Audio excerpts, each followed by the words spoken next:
मी आधीच सांगते, मला घरामध्ये कोणी चिकन मटन खाताना दिसलं ना, मी मुर्दे गाडून टाकेला.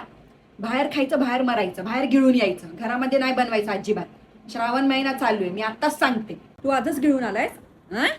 असं दाखवतं जसं आम्ही वर्षभर खाल्लंच नाहीये, तंगडी आम्ही बघितलीच नाहीये. अरे त्या जरा कोंबड्यांना जरा जगू द्या जरा.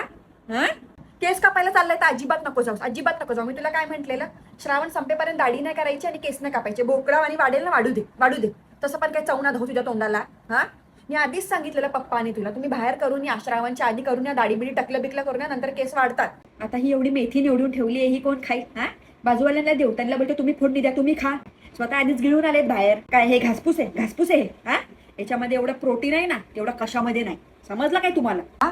लोकांची पोरं जात आहेत, देवळात जात आहेत, सोमवारी देवळात जात आहेत, शनिवारी जात आहेत, आणि आमचे बघा घरातल्या देवाला साधं कधी हात नाही जोडले. त्यांना माहितीच नाही घरामध्ये देवारा आहे, माहितीच नाही त्यांना. असं करायचं असतं कधीतरी. ते अंडी कोण घेऊन आलंय? व्हेज आहेत? कोण बोलत? तुझा बाप बोलला व्हेज आहेत? ते कोंबडी मधूनच येत आहे, मग ते कसं काही व्हेज आहे? ते व्हिडिओ मध्ये काहीतरी सायन्स दाखवत. सायन्स का फाईन मला शिकू नको.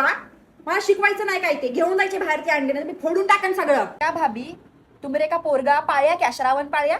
हमरे का इधर हापापला है का? खायने का चिकन का है का? त्यांचा पाळ्या, त्यांच्या पोरांनी पाळलंय. आणि तुम्ही साले बकासूर, नुसता खदडणे का चिकन का, तंगडी का, लॉलीपॉप का, इनका का? शरम नाही आहे, लाज नाही वाटत.